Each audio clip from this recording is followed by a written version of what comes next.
Shalom, Assalamualaikum warahmatullahi wabarakatuh. Selamat pagi dan salam sejahtera untuk kita semua. Terima kasih kepada seluruh peserta yang hadir pada hari ini, dari manapun tempatnya berada. Puji dan syukur kita bisa bersama-sama berkumpul di dalam Jukmin ini untuk mengikuti kegiatan webinar kita. Adapun peraturan dalam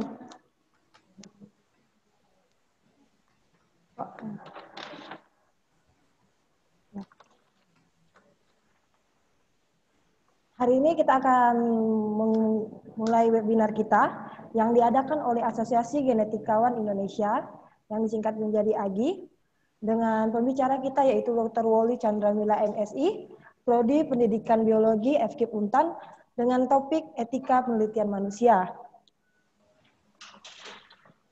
Adapun peraturan video conference kita hari ini yang wajib diikuti oleh peserta. Yang pertama, peserta wajib mengikuti kegiatan video conference dengan tertib dan proaktif ketika diminta tanggapan dan selalu mematikan mikrofon ketika narasumber sedang presentasi. Kedua, peserta dapat mengangkat tangan dengan menekan tombol reaksi pada sesi diskusi atau tanya jawab setelah dipersilakan oleh moderator. Ketiga, peserta diharapkan menghidupkan video ketika diminta dan mematikan video ketika tidak diperlukan untuk memperlanjut koneksi. Keempat, link untuk mengisi daftar hadir akan disampaikan di tengah acara dan peserta dapat mengisinya dengan mengklik link tersebut. Link daftar hadir akan ditutup pukul 11 waktu Indonesia Barat. Yang kelima, sertifikat dan materi yang disampaikan oleh narasumber akan dikirim ke email masing-masing peserta yang telah mengisi daftar hadir selambat-lambatnya seminggu setelah acara webinar. Demikian peraturan kita pada pagi hari ini, diharapkan peserta bisa mengikutinya dengan baik. Ya, susunan acara kita pada pagi hari ini, yang pertama akan dilakukan pembukaan oleh host, sudah saya sendiri lakukan. Kemudian pembacaan aturan video conference untuk peserta. Ketiga, pembacaan susunan acara. Selanjutnya, kata sambutan dari Ketua AGI atau Asosiasi Genetikawan Indonesia, Dr. Samsurisal M. Biomed. Kelima, kata sambutan dari Ketua Prodi Pendidikan Biologi FKIP Untan, Dr. Afandi MPD. Yang keenam, pengalihan acara kepada moderator. Ketujuh, pembacaan CV narasumber. Yang kedelapan, presentasi narasumber. 9. Pembukaan sesi diskusi atau tanya jawab peserta narasumber. Yang ke-10, kesimpulan materi presentasi oleh moderator. 11. Penutup dari moderator, pengembalian ke acara kepada host. Yang ke-12, penutup seluruh kegiatan oleh host. Jadi demikian susunan acara kita pada hari ini. Untuk acara selanjutnya saya serahkan kepada moderator Bapak Andik Wijayanto MSI, saya persilahkan. Baik, terima kasih Mbak Yunika. Selamat siang. Assalamualaikum warahmatullahi wabarakatuh, Bapak Ibu semuanya. Sebentar saya screen sebentar.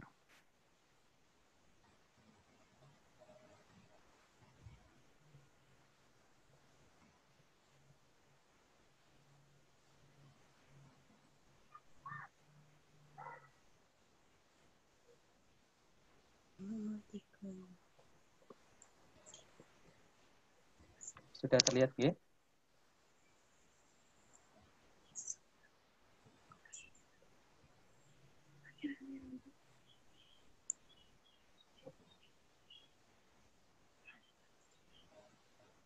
Baik, pagi-pagi makan brownies, ternyata sakit gigi. Selamat siang Bapak Ibu, selamat datang Bapak Ibu semua yang, Mas dan Mbak juga ada ya? Selamat datang Bapak Ibu, Mas Mbak yang manis dalam acara webinar nasional genetika seri 2 AGI.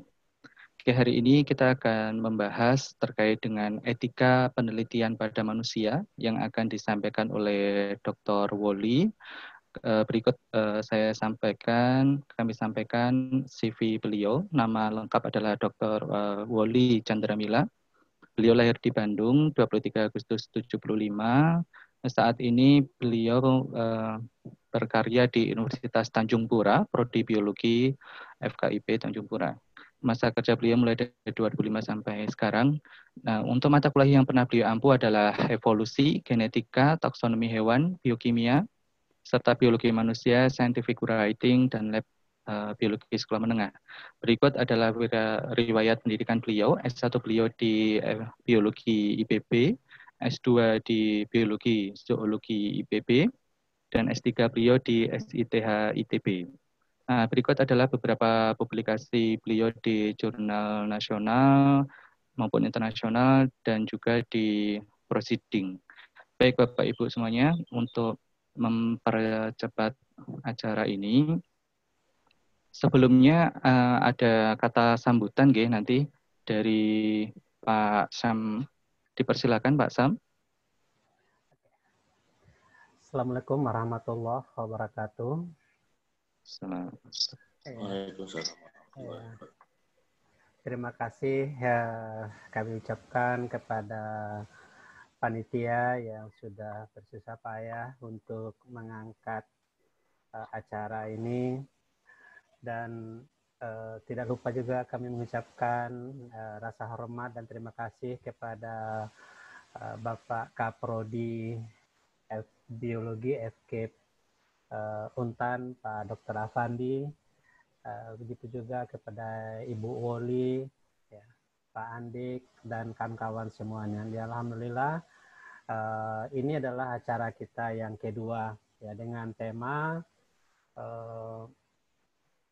etika penelitian pada manusia. Nah, jadi ini adalah suatu kajian yang menarik, Bapak Ibu peserta webinar semuanya. Ketika kami kebetulan saya dari Padang, Sumatera Barat, banyak mengalami masalah ketika kita mau submit ke jurnal bereputasi. Kenapa? Karena banyak dari jurnal-jurnal bereputasi yang meminta lulus kaji etik terhadap penelitian yang melibatkan manusia. Nah, jadi setiap penelitian yang melibatkan manusia sebagai subjek, peneliti berkewajiban untuk melakukan ethical clearance. Nah, kalau tidak, nah ini persoalan, bisa jadi penelitian atau artikel kita itu direject oleh jurnal. Nah, ini persoalan yang perlu sama-sama kita pahami. Nah, malah beberapa kawan-kawan yang peduli dengan ethical clearance, penelitian pendidikan pun kata beliau itu perlu ethical clearance. Kenapa? Kita menggunakan manusia sebagai subjek penelitian, apalagi kalau penelitian di bidang olahraga. Nah, inilah memang apa yang sudah disampaikan akan disampaikan oleh Ibu Dr. Woli adalah hal yang sangat menarik.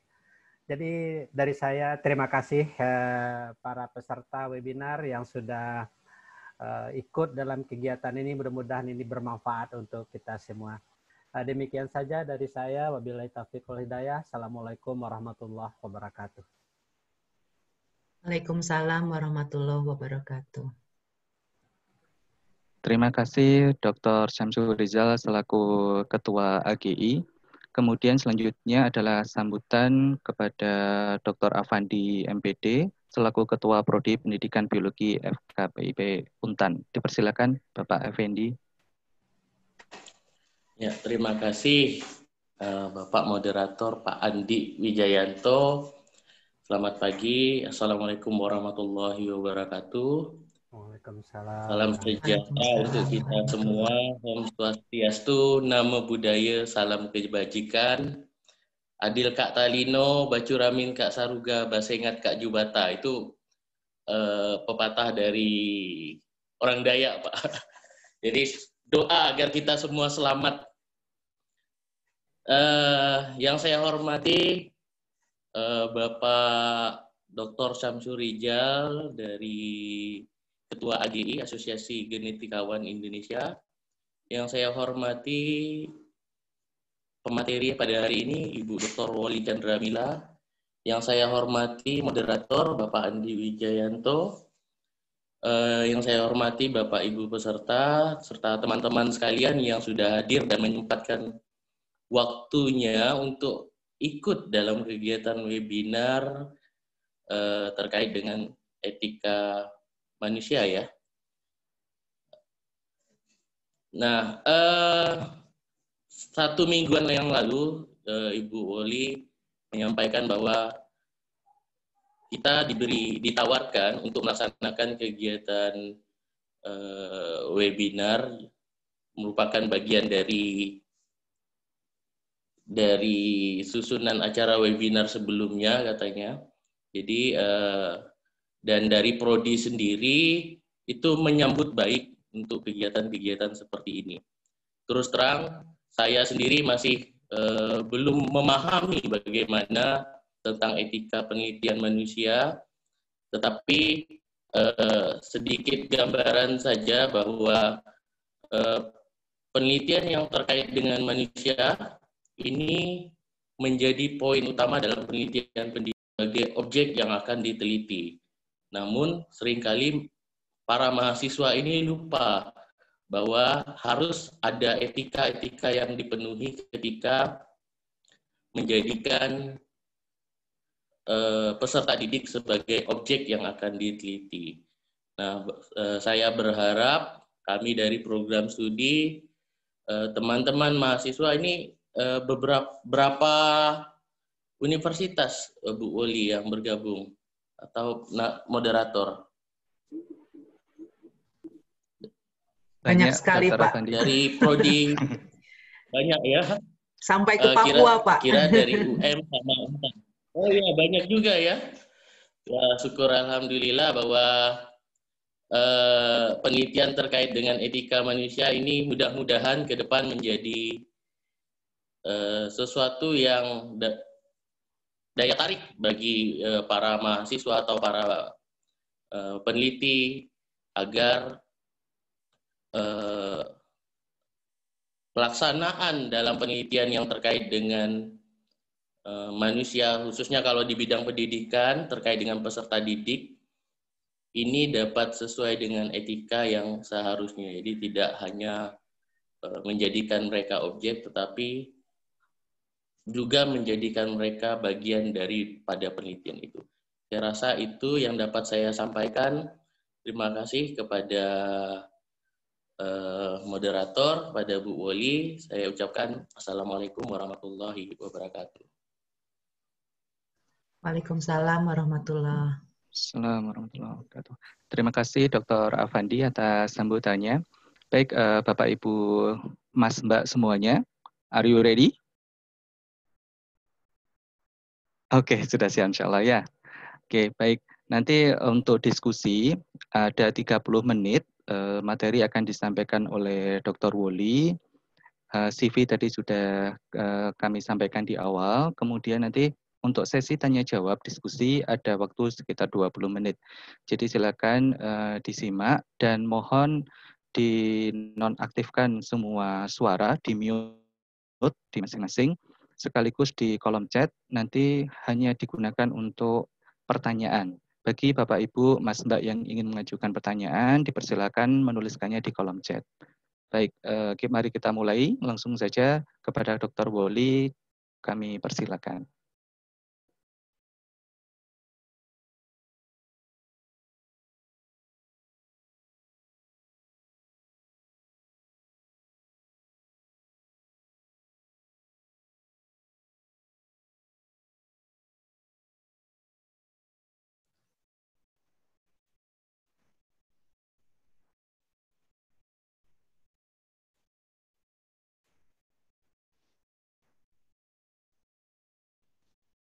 Baik, terlihat ya slideshow-nya ya?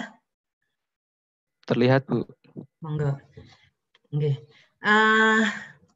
Aduh, saya jadi grogi nih. Pesertanya banyak sekali, alhamdulillah. Terima kasih banyak atensinya. Pertama-tama saya ucapkan selamat pagi semuanya. Assalamualaikum warahmatullahi wabarakatuh. Terima kasih atas minatnya gitu ya untuk mengikuti webinar yang diselenggarakan oleh Asosiasi Genetikawan Indonesia. Ini adalah kali kedua kita melaksanakan seminar online Mudah-mudahan informasi yang kami sajikan, saya selaku bagian dari AGI sendiri, mudah-mudahan informasi yang disajikan dalam webinar ini memberikan manfaat, pencerahan, kemudian pengetahuan tambahan kepada target. Sebetulnya kita lebih ke mahasiswa sebelumnya ya Pak ya, tapi ternyata pasti banyak juga praktisi di bidang genetika yang mungkin tertarik dengan webinar yang akan kita laksanakan secara berseri setiap bulan. Mudah-mudahan terlaksana dengan baik. Terima kasih atas kesempatan yang diberikan kepada saya untuk bisa berbicara dalam serial ini. Pada kesempatan ini, topik yang akan saya bawakan adalah etika dalam penelitian manusia. Kebetulan bidang kajian saya itu biologi manusia, jadi dari S2, kemudian S3 kemarin juga penelitian saya terkait dengan manusia. Topik ini sebetulnya tidak hanya terbatas pada bidang genetika, tetapi kebetulan saya genetika manusia, tetapi juga pada bidang ilmu lain, terutama yang mengkaji manusia atau melibatkan manusia sebagai partisipan atau subjek penelitiannya. Oke, kita lihat sedikit dulu theoretical dari etika ini sendiri. Saat orang berpikir tentang etik atau moral, maka kita pasti berpikir tentang aturan yang memisahkan tindakan benar dan salah. Konsep benar salah inilah yang kemudian kita kenal sebagai etika atau filsafat moral. Mungkin anak-anak S1 belum mengenal istilah filsafat ya. Kalau udah S3 mungkin lebih mengenal lebih baik. Tapi tidak mengapa, ini merupakan pengetahuan umum bagi kita. Secara keilmuan, etika itu adalah bagian dari filsafat ilmu yang mempertanyakan bagaimana manusia menggunakan atau memanfaatkan ilmunya, atau bisa juga kita sebut sebagai hakikat dan manfaat yang terdapat dalam suatu pengetahuan. Nah, ini yang kita sebut kemudian sebagai dengan istilah aksiologi. Aksiologi berasal dari kata Yunani, aksion, aksis, ya, yang berarti nilai, dan logos yang berarti teori atau ilmu. Sehingga aksiologi bisa kita definisikan sebagai teori tentang nilai. Nah, masih bagian dari aksiologi adalah estetika. Berbeda dengan etika, estetika ini lebih bersifat subjektif, ya. Jika dalam pemahaman etika kita 1 tambah 1 adalah 2, maka di dalam estetika, dalam pandangan estetika, itu jawabannya bisa bervariasi. Nah, cara pandang inilah yang kemudian menghasilkan keindahan, seni, kemudian rasa yang menjadi bidang kajian tersendiri di luar dari etika. Cara lain untuk mendefinisikan etik sebetulnya menitikberatkan pada bidang ilmu yang mempelajari standar tindakan tersebut. Misalnya, filsafat, teologi, hukum, psikologi, atau sosiologi pasti akan mempunyai cara pandang berbeda. Misalnya, seorang ahli etika di bidang medis adalah orang yang mempelajari standar-standar etik dalam kedokteran. Seseorang bisa juga mendefinisikan etik sebagai metode, prosedur, perspektif atau pandangan untuk menentukan bagaimana cara bertindak yang benar dan menganalisis masalah-masalah dan isu-isu yang kompleks di dalam bidang kajian tersebut. Misalnya, dalam mempertimbangkan isu kompleks seperti pemanasan global, seseorang yang bisa saja melihatnya dari sudut pandang ekonomi, ekologi, politik, atau bahkan etik itu sendiri. Cara pandang seorang ahli ekonomi pasti berbeda dengan cara pandang ahli lingkungan pada saat dihadapkan dengan isu pemanasan global. Nah, seorang ahli ekonomi bisa saja menganalisis biaya dan keuntungan dari beragam kebijakan terkait pemanasan global. Tetapi seorang ahli lingkungan atau seorang ahli etika lingkungan bisa saja menganalisisnya berdasarkan nilai-nilai dan prinsip-prinsip etik dari setiap komponen lingkungan yang dikorbankan atau bagian dari lingkungan yang menjadi korban dari pemanasan global tersebut. Masih membahas tentang teori etika, bidang etik atau filsafat moral ini biasanya melibatkan membuat sebuah sistematisasi, kemudian defense atau pertahanan gitu ya, dan perekomendasian konsep-konsep tentang tindakan benar dan salah. Sampai saat ini ada 3 pembagian bidang kajian etik ini menjadi 3 bagian secara umum, yaitu metaetik, kemudian etika normatif, dan etika terapan. Penjabaran dari ketiga pembagian teori etik ini pada level metaetik dibahas tentang konsep-konsep seperti dari mana asal dari prinsip-prinsip etik itu, kemudian apa maknanya, kemudian apakah prinsip-prinsip etik itu merupakan hasil temuan sosial, atau apakah prinsip etik itu lebih dari sekedar ekspresi dari emosi seseorang. Ya, jadi dalam kajian metaetik itu pembahasannya lebih ke etika tingkat lanjut. Kemudian dalam etika normatif dibahas tentang standar moral yang mengatur tindakan benar dan salah. Yang harus dipatuhi, yang harus diikuti, atau akan ada konsekuensi dari perilaku kita terhadap orang lain tersebut. Nah, pada etika bidang ketiga, etika terapan, ini lebih ke membahas tentang isu-isu yang kontroversial, misalnya hukuman mati, kemudian aborsi, infantisida, kemudian infantisida itu membunuh janin, ya, kemudian hak asasi pada hewan, ya, pada saat hewan itu misalnya digunakan sebagai hewan model untuk menguji coba obat misalnya.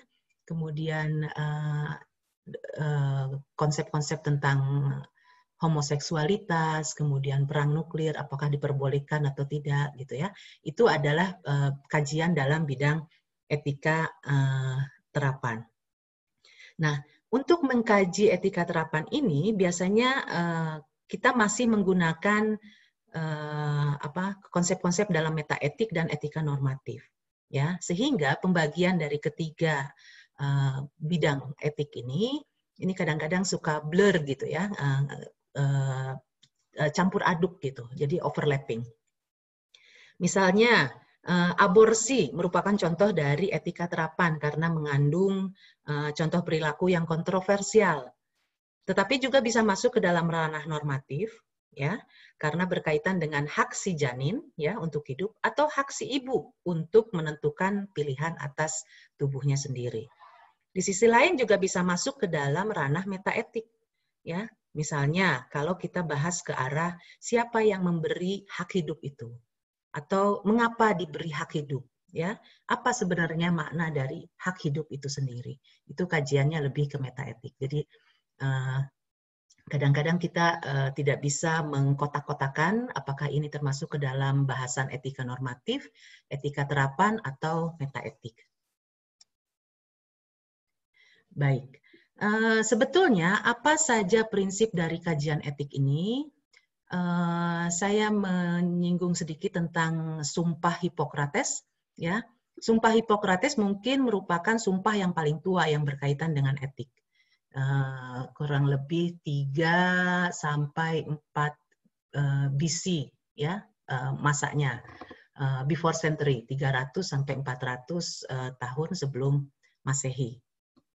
Sumpah ini kemudian diadopsi oleh berbagai institusi pendidikan dokter di dunia. Nah, di Indonesia sendiri, Sumpah Dokter di Indonesia didasarkan pada Deklarasi Jenewa. Meskipun kalau kita runut ke belakang lagi, Deklarasi Jenewa itu merupakan penyempurnaan dari Sumpah Hipokrates ini. Inti dari Sumpah Hipokrates ini sebetulnya adalah confidentiality, ya, atau kerahasiaan, dan non-maleficence. Dan non-maleficent ini kalau kita artikan adalah do no harm gitu ya, tidak mencelakakan, tidak membahayakan. Dengan asumsi bahwa seorang dokter itu tidak boleh sengaja mencelakakan saat mengobati pasien, atau dokter itu harus berusaha untuk mencapai hasil yang positif dalam setiap tindakan yang dilakukan untuk mengobati pasien tersebut.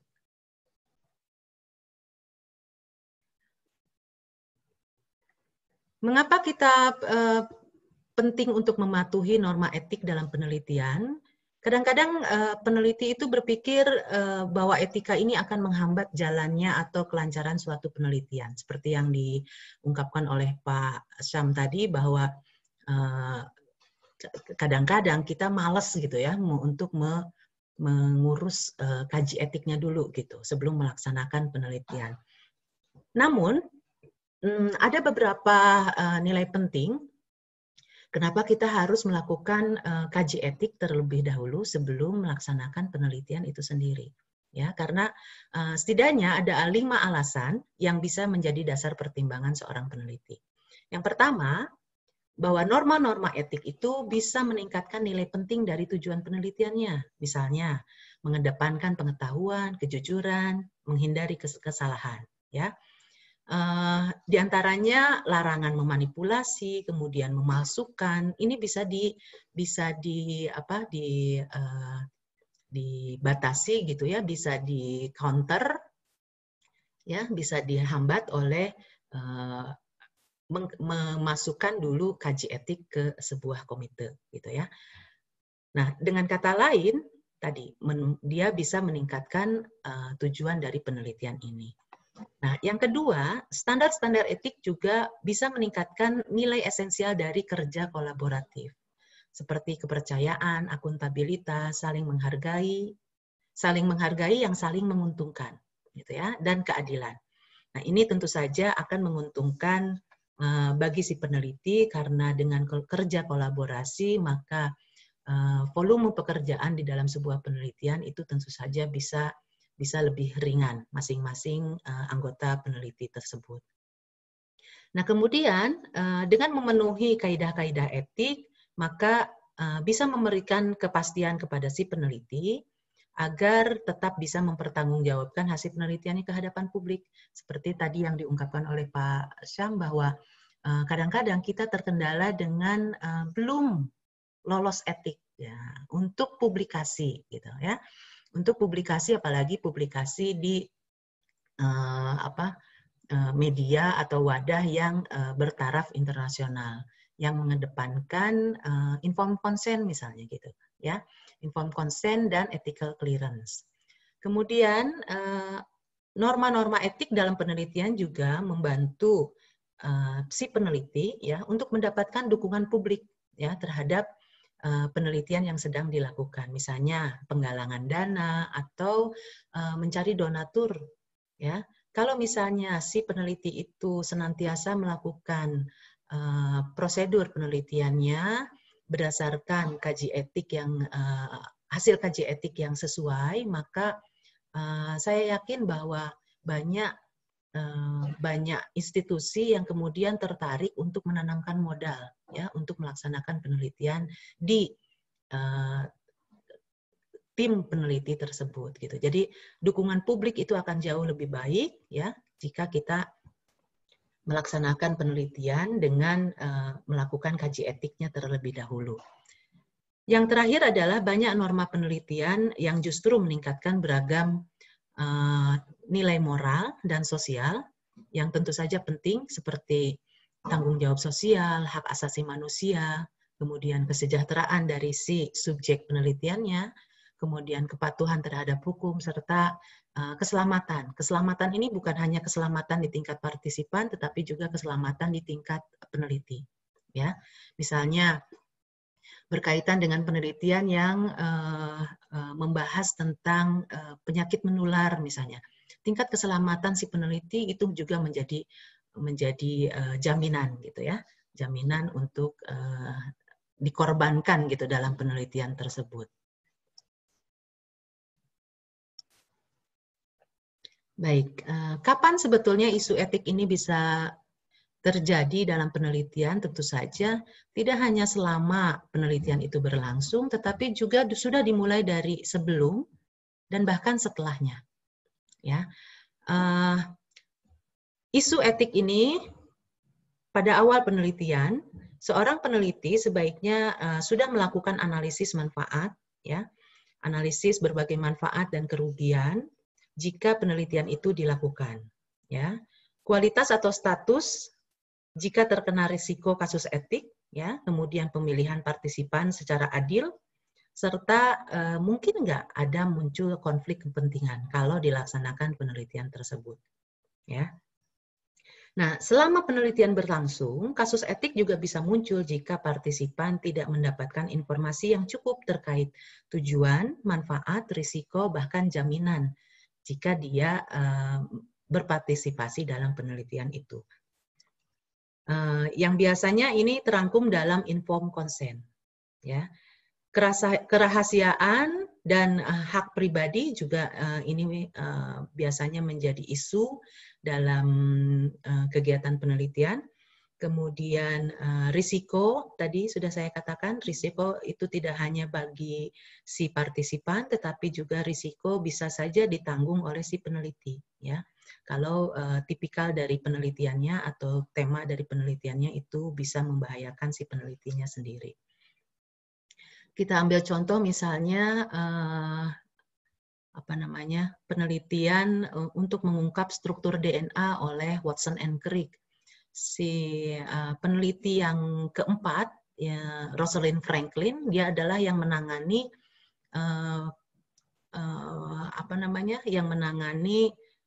radioaktif untuk pengerjaan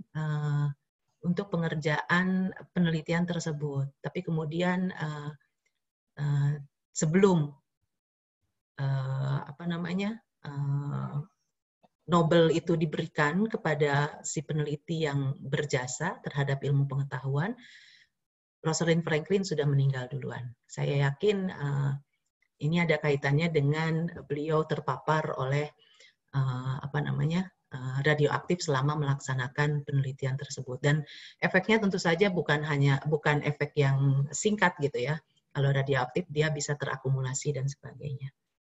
Nah, makanya risiko ini bisa bagi si partisipan, tapi juga bisa bagi si peneliti itu sendiri, gitu.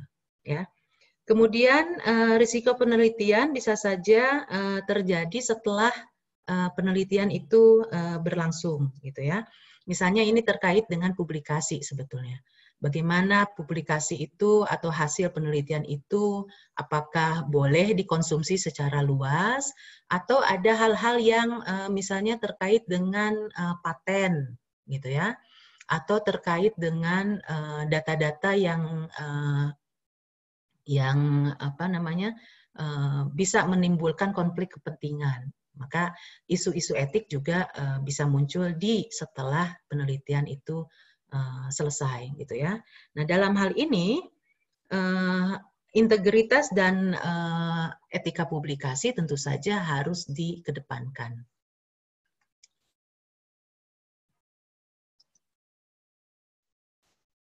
Baik, beberapa area dalam etika penelitian itu saya rangkum menjadi 7. Sebetulnya banyak sekali karena kalau membahas tentang etik sebetulnya ini satu mata kuliah sendiri ya Pak Andik ya, karena saking banyaknya gitu. Misalnya pada saat kita membahas tentang informed consent itu bisa jadi satu pertemuan sendiri. Bagaimana cara membuat informed consent yang baik, kemudian bagaimana cara menyampaikan yang baik itu bisa menjadi satu pertemuan sendiri. Di sini saya hanya akan merangkumnya saja beberapa area dalam etika penelitian, setidaknya ada 7 yang saya rangkum di sini.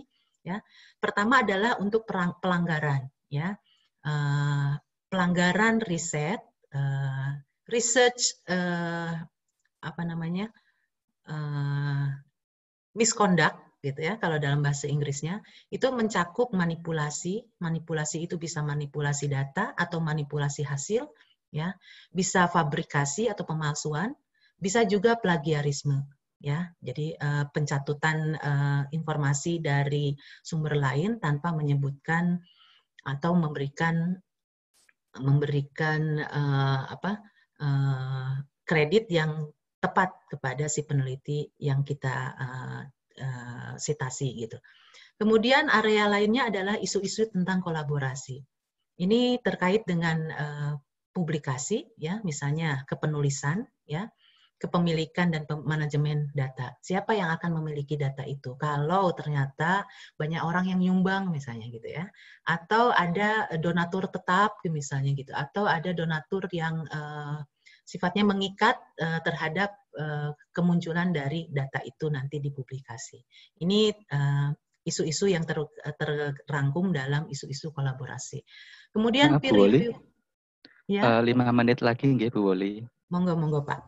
Peer review ini nanti ini kaitannya dengan publikasi juga, kemudian konflik kepentingan atau keharusan ya, serta kerumitan dan sumber dana. Ini yang terakhir adalah subjek penelitian apakah bisa menggunakan hewan atau harus menggunakan manusia ya. Nah, kaitannya dengan penelaahan kajian etik ini, tentu saja ada komite khusus yang harus berperan ya untuk meloloskan atau tidak meloloskan prosedur dalam penelitian itu sudah sesuai dengan kode etik yang baik atau belum. Saya tidak akan berpanjang lebar di sini. Biasanya kita akan membuat proposal atau mengajukan usulan lolos kaji etik itu ke fakultas kedokteran atau ke rumah sakit ya, rumah sakit yang menyediakan komite etik ya. Dan tugas mereka itu luar biasa kalau menurut saya, karena mereka menjadi kontrol gitu ya terhadap penelitian yang berkaitan dengan manusia. Nah, ini pelanggaran dalam penelitian bisa ada tadi fabrikasi, ya, kemudian ada falsifikasi, ada juga plagiarisme. Saya kira di metode-metode penelitian di universitas, istilah-istilah ini bukan istilah yang asing lagi gitu bagi kita ya. Fabrikasi itu memanipulasi atau merekayasa data, maaf ini salah ketik. Kemudian falsifikasi ini memanipulasi bahan, alat atau proses penelitian. Plagiarisme tadi seperti saya ungkapkan, mencatut nama tulisan seseorang tetapi tidak mencantumkan kreditnya gitu ya. Nah, untuk hewan sebagai subjek penelitian ada 3 hal yang harus diperhatikan oleh si peneliti. Yang pertama adalah replace, ya. Bolehkah kita menggunakan hewan? Tentu boleh, ya. Ada replace tapi, ya. Replace ini adalah kalau misalnya bisa menggunakan hewan tingkat rendah, gitu ya. Kita sebaiknya menggunakan hewan tingkat rendah daripada hewan yang tingkat tinggi, ya. Nah, ini ganti hewan model tingkat tinggi menjadi hewan tingkat rendah. Kemudian reduce. Reduce ini berarti kalau mengurangi jumlah dari subjek, ya.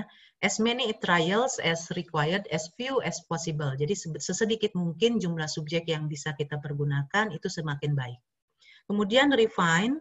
Kalau misalnya ada perlukaan atau ada tindakan fisik, maka sebaiknya si peneliti itu memikirkan bagaimana untuk meminimalisasi stres yang diakibatkan oleh tindakan tersebut. Ya. Nah, ini bolehkah kita menggunakan manusia? Boleh, ya. Ada aturannya. Yang paling kentara sekali pada saat kita berbicara tentang manusia sebagai subjek penelitian adalah percobaannya oleh dokternya Nazi zaman 1938-39 dulu, ya. Makanya keluar ada kode Nuremberg, ya. Ini adalah guideline pertama menurut saya yang membahas tentang penggunaan manusia sebagai subjek penelitian. Kode ini keluar tahun 1948 yang mengatur tentang bagaimana cara kita kalau kita mau melibatkan manusia sebagai partisipan. Saya tidak akan berpanjang lebar, totalnya ada 10 kode yang dirangkum. Di sini adalah manusia tidak boleh dipaksa, jadi harus volunteer gitu ya. Kemudian percobaannya harus menghasilkan kebaikan dan tidak bisa digantikan oleh metode atau cara penelitian lain. Jadi memang harus menggunakan partisipan manusia. Kemudian percobaan itu harus didasari dulu dari hasil percobaan dengan menggunakan hewan model dulu. Gitu. Ya, tapi kalau misalnya belum ada hewan modelnya, saya kira perlu dipertimbangkan untuk menggunakan hewan model dulu, agar lebih tidak menyakiti manusia dulu gitu. Ya. Kemudian percobaan sebaiknya menghindari semua tindakan yang tidak perlu dan menyebabkan cedera mental dan fisik. Nomor 5 dan 10 boleh nanti adik-adik kalau misalnya tertarik untuk menggali lebih dalam ya. Nah, tadi saya katakan tentang informed consent. Informed consent di sini adalah peneliti harus memastikan bahwa si partisipan itu memahami betul tujuan, manfaat, kemudian risiko serta jaminan ya. Jaminan kalau mereka ikut dalam riset yang dilaksanakan.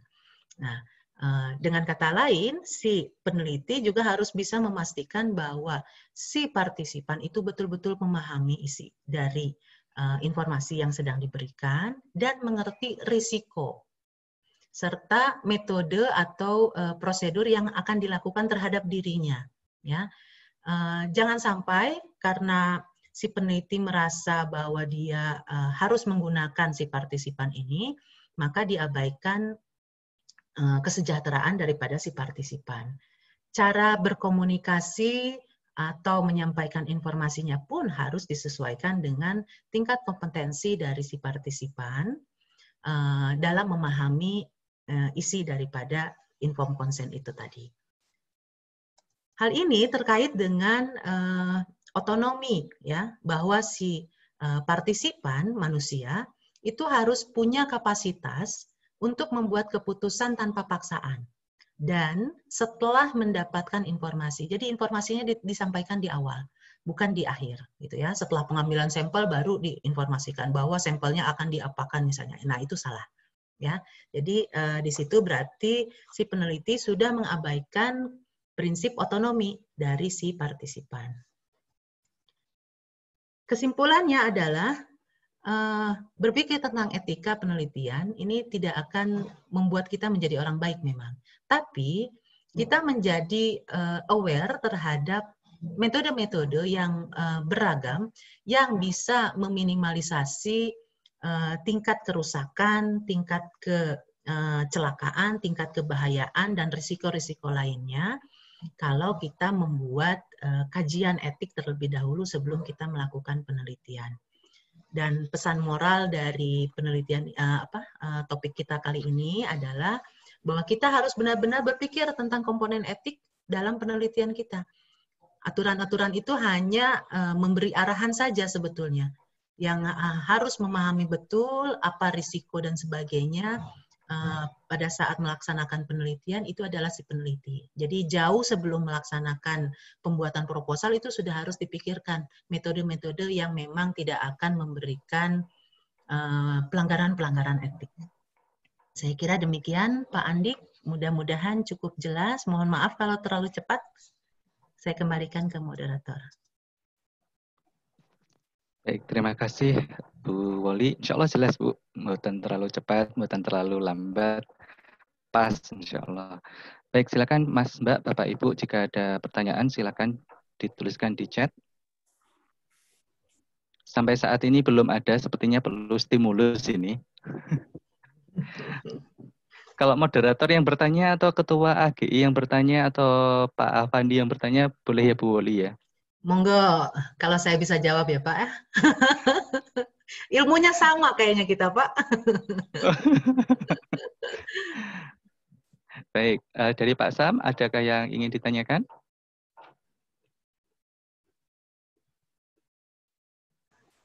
Terima kasih Pak Andik. Ya. apalah kita sebagai tuan rumah untuk memancing ini ya. Nah, mudah-mudahan dari peserta ada yang mau bertanya. Mungkin saya mau bertanya nih Bu Woli ya. Kita ini kan tentang etika penelitian ya, misalnya tentang penelitian pendidikan, karena saya juga dari IKIP Padang dulu yang sekarang udah jadi Universitas Negeri Padang. Nah, selama ini kan kita penelitian pendidikan itu jelas melibatkan manusia gitu kan. Nah, ini menurut diskusi-diskusi mungkin Bu Oli dan kawan-kawan, kalau kita menggunakan manusia sebagai subjek ini dalam penelitian pendidikan, misalnya menggunakan model pembelajaran problem solving misalnya untuk meningkatkan kompetensi siswa, kira-kira kita perlu nggak melakukan ethical clearance terhadap penelitian ini? Nah, mungkin itu saja yang mau saya tanyakan. Terima kasih. Ya. Itu saja tapi susah jawabnya, Pak. Baik, ya. Ada kalau di kami, karena kami juga sama-sama di pendidikan ya Pak, jenjang untuk mengurus izin penelitian itu sekarang sudah lebih lebih definitif gitu ya. Kita harus melewati dinas dulu Pak.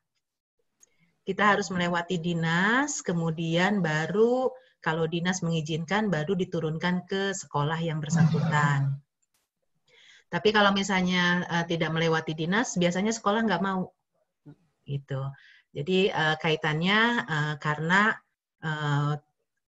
kegiatan penelitian itu tidak boleh mengganggu kegiatan pembelajaran, makanya harus dapat izin dulu dari dinas. Nah, kalau udah dapat izin dari dinas, maka sekolah biasanya ACC aja tuh Pak, karena seakan-akan menjadi instruksi bahwa harus dilakukan penelitian tersebut di sekolah. Nah, terkait dengan siswanya sendiri atau peserta didiknya sendiri, kalau menurut asumsi saya, sebaiknya kita tetap melaksanakan informed consent, minimal. Kalaupun tidak kita lakukan kaji etik. Karena pada prinsipnya kita tidak melakukan kegiatan fisik terhadap si partisipan, sehingga saya kira informed consent itu adalah kelolosan etik yang paling minimal gitu, yang bisa kita lakukan untuk kegiatan pembelajaran. Tetapi berbeda dengan kegiatan pembelajaran seperti yang tadi saya Bapak ungkap sedikit tentang yang penjaskes misalnya gitu kan. Untuk olahraga saya kira itu tetap perlu kaji etik. Jadi penelitian untuk mahasiswa pendidikan jasmani itu saya kira wajib ya, karena ada tindakan fisik. Siapa tahu nanti misalnya kegiatan stretching tertentu misalnya gitu ya, menyebabkan ada luka otot atau ada ngilu, ada efek-efek lanjutan.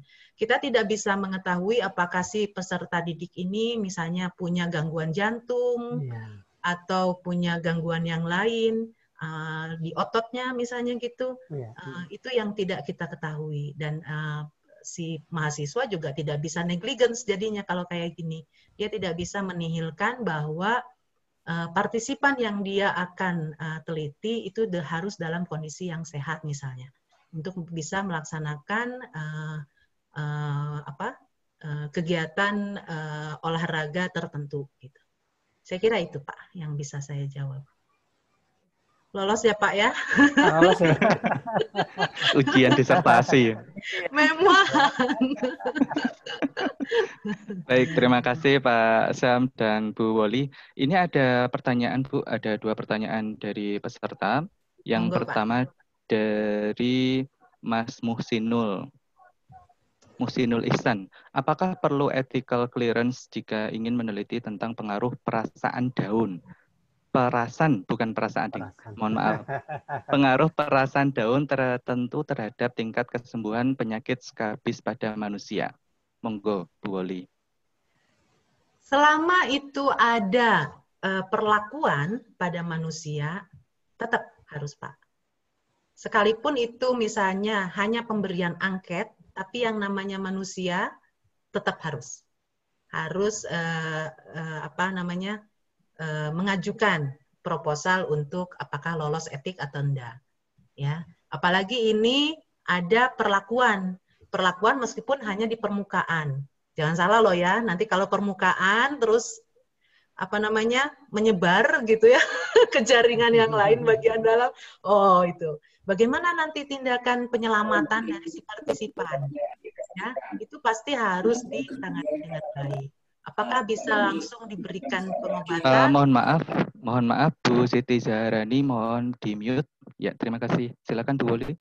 Misalnya harus ada asuransinya misalnya gitu ya, atau ada tenaga medis yang bisa dikontak oleh si partisipan yang sudah berkolaborasi dengan peneliti, sehingga tingkat keselamatan dari perlakuan itu pun sendiri itu aman gitu. Pada dasarnya kaji etik itu hanya untuk memudahkan peneliti sebetulnya. Karena nanti takutnya ada ekses di belakang gitu ya, bahwa si partisipan menuntut sesuatu itu bisa di counter duluan dari awal gitu, bahwa oh ini tindakan yang boleh, ini tindakan yang sebaiknya diganti gitu ya, dengan metode-metode yang lebih acceptable ya, yang lebih bisa diterima. Saya kira itu jawabannya. Jadi sekalipun ngobatin jerawat misalnya gitu ya, itu pun juga saya kira harus diuji etiknya dulu. Baik, terima kasih Bu Woli. Ini ada pertanyaan yang kedua dari Siti Hazar dari Unisba. Apakah pada penelitian manusia, apakah juga mempertimbangkan prinsip 3R dan bagaimana menentukan jumlah sampel penelitian? Terima kasih. Ya, Monggo. 3R karena manusia juga sebetulnya kalau saya bicara di evolusi, manusia itu enggak ada bedanya dengan hewan lainnya. Makanya kita menggunakan hewan model lain kan? Karena ada kemiripan gitu, ya. Jadi apa bedanya? 3R itu tetap saja berlaku juga untuk manusia. Kalau bisa sesedikit mungkin jumlah partisipan, kenapa kita harus mengorbankan banyak orang? Itu satu. Kemudian kalau bisa menggunakan metode yang jauh lebih non-invasif, gitu ya, tidak mencelakakan, maka kenapa kita harus invasif? Bahkan sekarang ada metode yang kita tidak perlu lagi menggunakan hewan model, cukup sel lain saja misalnya, ya, misalnya stem cell atau sel primer bisa kita pergunakan untuk menggantikan metode yang menggunakan langsung treatmentnya ke hewan model sekalipun gitu. Jadi bukan hanya manusia. Nah, dengan kata lain, penelitian pada manusia juga jumlah subjeknya juga harus ditentukan. Nah, berapa jumlah partisipan yang kita bakal gunakan atau bakal perlukan di dalam setiap penelitian itu tergantung kepada rancangan dari penelitian tersebut. Misalnya, berapa perlakuan yang akan diujikan. Kemudian rasanya ada perhitungannya, ya. Dari sekian perlakuan itu berapa ulangan, ya. Itu metode statistik sekali yang bisa kemudian keluar jumlah partisipannya sekian gitu. Jadi ada hitung-hitungannya. Dan tergantung juga kepada asumsi, apakah kita menggunakan partisipan itu untuk membuat sebuah generalisasi secara statistik, atau membuat korelasi, atau membuat rancangan-rancangan lainnya, itu jawabannya lebih ke statistik. Berapa jumlah partisipan. Cuman tadi sesedikit mungkin itu harus diupayakan gitu. Saya kira itu, Pak Andik. Baik, terima kasih Bu Oli. Saya kira Bapak Ibu, Mas Mbak semua, waktu kita sudah berakhir, sudah pukul 10 tepat. Maka mohon maaf, jika ada pertanyaan selanjutnya, silakan bisa bertanya di grup Telegram webinar AGI Series. Silakan di situ bisa disampaikan pertanyaan terkait dengan etika penelitian pada manusia. Dan pada webinar hari ini, saya akhiri dengan kesimpulan bahwa etika penelitian pada manusia maupun hewan maupun pada makhluk hidup yang lain itu sangat penting demi kebaikan kita bersama. Kita sebagai peneliti maupun hewan ataupun manusia sebagai objek yang kita teliti. Baik, terima kasih Bu Woli, terima kasih banyak, materinya sangat lengkap. Saya akhiri, Assalamualaikum warahmatullahi wabarakatuh. Saya serahkan kepada Mbak Yunike selaku MC atau host. Terima kasih.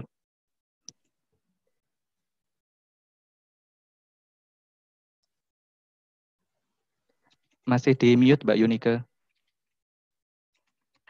Oke, baik. Terima kasih atas waktunya.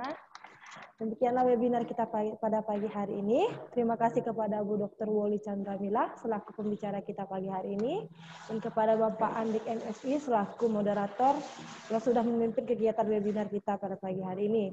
Terima kasih juga kepada Bapak Ketua AGI dan Bapak Kaprodi Pendidikan Biologi Untan yang sudah menyampaikan kata sambutan. Dan tidak lupa kami mengucapkan terima kasih yang sebesar-besarnya kepada seluruh peserta yang sudah bergabung untuk mendengarkan webinar pagi hari ini. Kiranya semua materi yang disampaikan bisa bermanfaat untuk kita semua.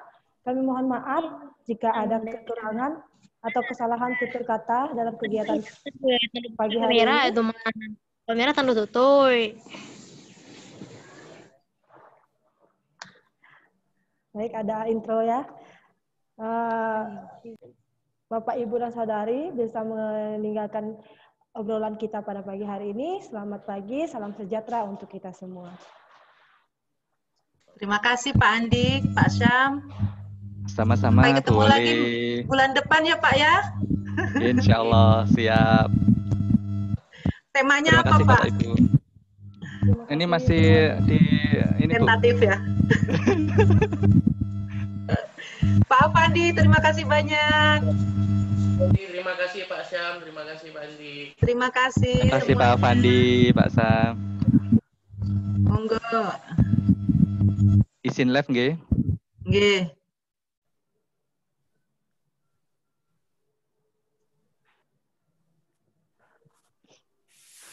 Kenapa?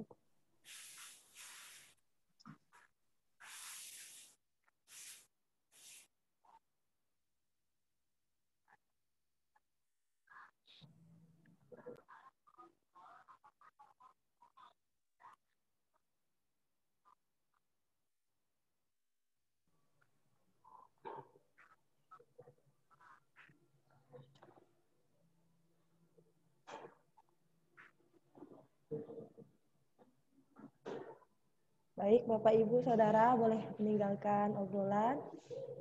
Terima kasih untuk sudah bergabung pada pagi hari ini. Sampai jumpa di webinar selanjutnya.